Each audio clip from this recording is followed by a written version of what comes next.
What's up, everybody, and welcome back to Let's Play Okamiden. I'm sick of Tobuscus, and I'm sick of Tobuscus. Oh man, I want to explore this place so much! I want to see what I can find, what I can get. You know, despite all of the flack that I give this game, you know you're doing something right when the player is legitimately excited to find... Hang on a second. Let me adjust my mic here real quick. To find things that are hidden. That's the whole point of an exploration game, is to find all of these things. To get all those little rewards that you get just for progressing and going out of your way to obtain. It keeps you engaged, it keeps you interested, and it's like eating a bag of potato chips, isn't it? For those of you who don't know what I'm talking about, I'm actually referring to an episode of Sequelitis where Egoraptor compares the original Castlevania to Castlevania 2. And in turn, he also compares all of the modern-day Castlevania games, which follow basically the same format, to the original game as well. And what he said was pretty much a full critical thrashing of, well, I wouldn't exactly call it that, but he did say that there was an issue with the format of giving the player a bunch of little rewards as opposed to one fulfilling experience. And you have to understand where I'm coming from on this. How long have I been working on Miku's Lullaby now? Years now. So when he... Hello, what's this? Sorry, give me a second. Let me just bloom this real quick. Is this what I think it is? As soon as that... Yeah! It's Shakuya! Wow, Capcom. Because of this game, I have now seen Sakuya in her older form, Sakuya in her healthier form, and now Shakuya as a child. Thanks to you, I can now analyze all of the life cycles of a tree sprite. Thank you, Capcom. My life as a video game analyst is now complete. Anyways. Yeah, so you have to understand where I'm coming from.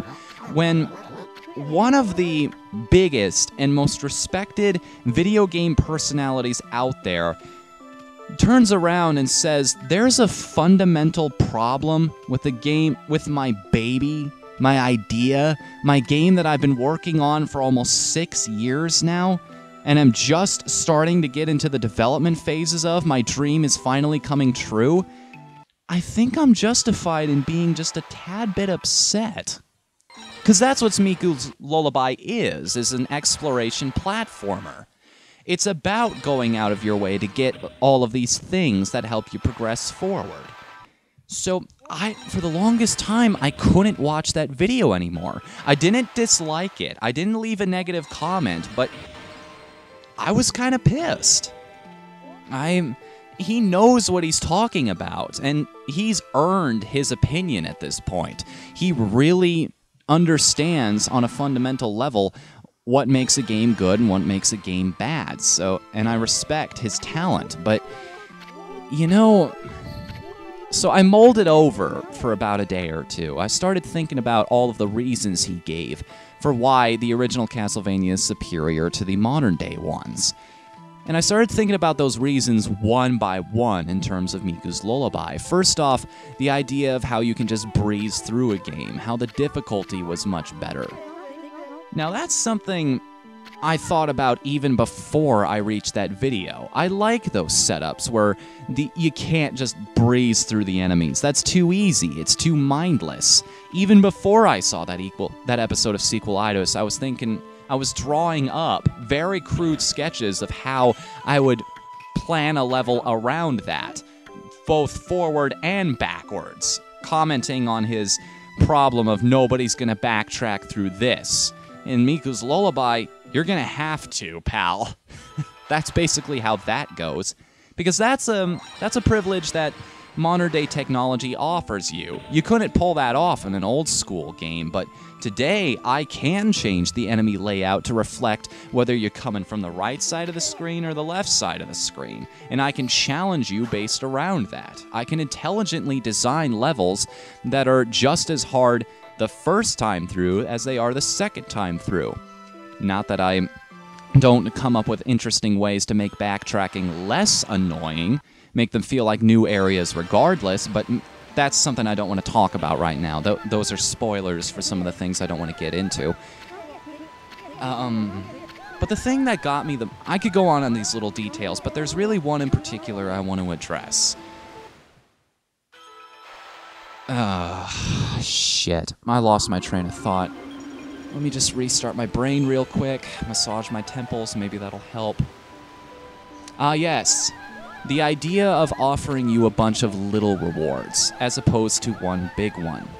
The idea that RPGs are essentially flawed because they give you a bunch of tiny achievements. They make you feel like you're achieving more than you actually are. Miku's Lullaby, once I started really thinking about it, the concepts I've talked about from Miku's Lullaby from the very beginning are kind of different from that. As I've stated before, you get what I would essentially call essential abilities. Key abilities, if you will, like jumping, like double jumping, wall jumping, sliding, pushing large objects, breaking large objects with a charge attack. You get those just by leveling up. You choose your path, basically, of what kind of character you want to make, and as soon as you get that ability, suddenly the world changes around you. Like, let's say you're in one of the dungeons. Let's say you're in one of these places. All the rooms you've already been to, those will stay the same. But as soon as you learn this new ability, like sliding, if there's a room in that dungeon that has a treasure that would be accessed with this new ability you just got, it will be changed. Instead of being this typical puzzle you could do with the abilities you had, suddenly it will require that you use this new ability. And enemies will start appearing that require you trip them with this slide ability, turn them over so you can attack their weak stomach, or something to that effect. The world dynamically changes based on this very natural progression, this thing you would do anyway, just by leveling up. Now, the whole idea of an RPG, he talked about this before too. RPG elements, it's all about the idea of getting stronger. And if you think about it, let me explain the basic concept of Miku's Lullaby, where the inspiration for the story and everything actually came from. I didn't really realize it at the time when I came up with the original concept, but Miku's family disappearing, abandoning her in her mind, kind of reflects my personal struggle. I didn't even know it at the time. I didn't even think about it, but I came up with that story right around the time my parents divorced. It was, in a way, it was kind of a parallel to what I was going through in real life. The fact that I don't adjust well to change. That I wanted what I had before and it was gone for good. There was no way I was going to convince my parents to get back together. I was stuck in a life that was foreign and unwelcome, and I didn't want that. I wanted everything to be back to the way it was, but I can never have it again. And that's kind of what Miku's Lullaby is in a nutshell. Her family disappears, and she learns to grow stronger in their absence. Let me just go back in this cave real quick. I think I need to kill one of those things for them to appear in the actual monster encyclopedia. I'm sorry. That's what Miku's Lullaby is. She learns to grow stronger in their absence. It's learning to cope with the fact that the world as you knew it is now changed. And learning to cope with that and becoming a better person for it, becoming a stronger person for it, which is essentially what I've had to do. I don't feel a connection to my family, really, anymore. Not like I used to. I was never really close to my dad. We've become closer in some sense because now he's more dependent on me. Which ability did I just get? Sorry. I just want to know what the name of that was. Fire Burst. That's how I was capable of killing that thing. Yeah, good thing I actually picked that up, isn't it, guys? I've never been really close to my dad. I'm a little closer to my mom, but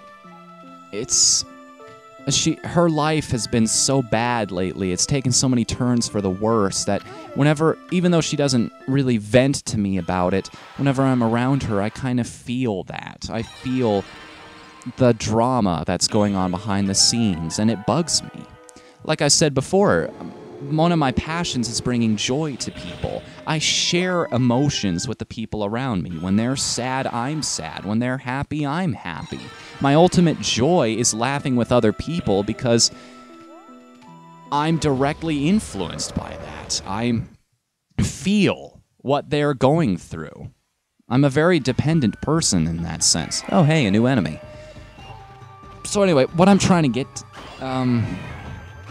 my little sister Grace, the adopted one, my kid sister, I should say. That's how I define them, my kid sister and my little sister.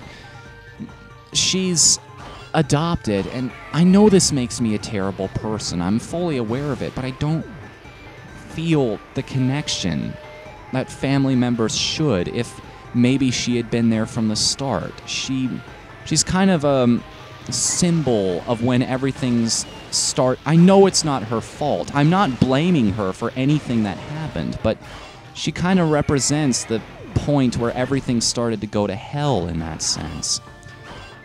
Daniel, I've never been close to. He and I have never gotten along, and I'm not going to get into that story. That's a whole different thing that I'd have to explain. And my little sister, the one that's in college right now, man, she became a Mormon. She wanted to be a vet for a while, and then an FBI agent, and then a translator, a diplomat. Man, I just don't even feel like I know her anymore.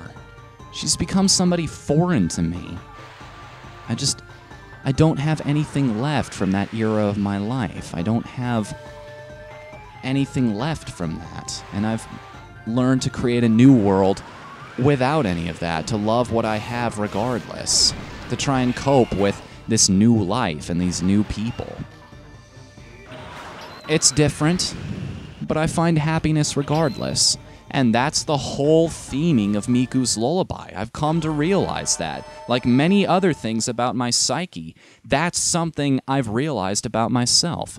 So, I'm sorry, I didn't mean to drag this on for 13 minutes and have that take up half of it. The point I'm trying to get to is, when the experience, the whole experience of the game is the experience, when it's about becoming something bigger than you were at the beginning, when the point of the RPG elements is to see the character become stronger, to experience this growth and this becoming something bigger than you were, suddenly it stops becoming a bag of potato chips, and it becomes more like having an entire birthday cake to yourself, all 8 slices. It's not something you can eat in one sitting. Hell, you wouldn't want to either. You'd make yourself sick. It's the same deeply satisfying experience. There's just much more of it. And that's how that's what technology has offered to us. That's the advantage of modern game systems as opposed to old ones. That's how you create a long experience that is also extremely fulfilling. Of course, you know all about that kind of theming, wouldn't you, Mr. Raptor? So that's my counter argument. You can everything that I've said, all these ideas that I throw out there about concepts and ideas and places and people and game mechanics that may or may not get swapped out for better, more intuitive ideas down the road, no matter what I throw out there, there is one thing that is never going to change, and I want every single person watching this to take this to heart, is that no matter what, by the time I'm done with Miku's Lullaby, I will have created a modern-day RPG that's just as good as these old-school platformers that everybody, including myself, likes to praise so much. And that's a promise. You can quote me on that, everybody. Sorry. I didn't mean to go on for an hour like that. It's just something I felt like I needed to get off my chest. Hey, plot development. I'm glad we've actually got some story here. By the way, while I'm talking about food, I've actually... It's my pendant again. It's like a message for me or something. What, is it telepathically speaking to you? Crow, this is Mission HQ.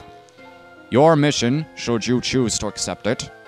No, I need to do it in a more posh British accent. Your mission, should you choose to accept it. Like Sean Connery, only even more pompous. Dude! Hey, what'd you find out, man? Did you get the meaning of life in there, or something? Kuro? Hello?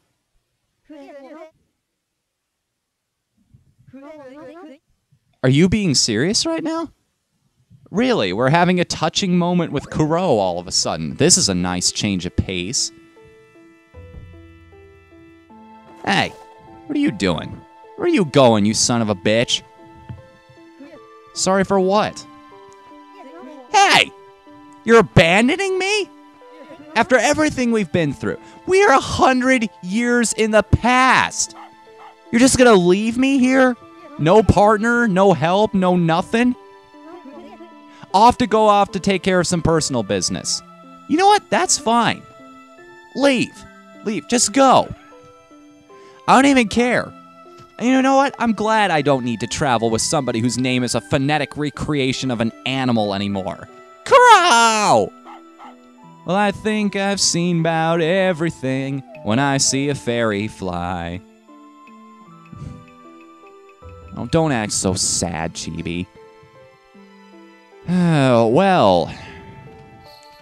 Let's see here. I am now partnerless, 100 years in the past, with seemingly no way to actually get back to the time I'm from. No help. No... Wow. We're in a bit of a pickle, aren't we? Oh, jeez. What am I gonna do now? I guess just do what I've always done. Find the path that lets me go forward. Also, these side paths.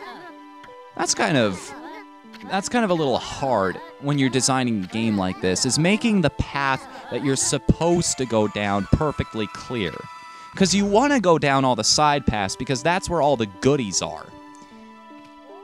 But I guess I'll save that for another time. It's been 18 and a half minutes, and I'm sorry I filled it up with like 16 of it with just me ranting about that. I don't hate Egoraptor, like I said. It's that one point I wanted to address. Well, everybody, 19 minutes in, I think I'm gonna call this an episode. So, next time on Let's Play Okamiden, we're gonna find out what we can do without Kuro, I guess. Later, everybody.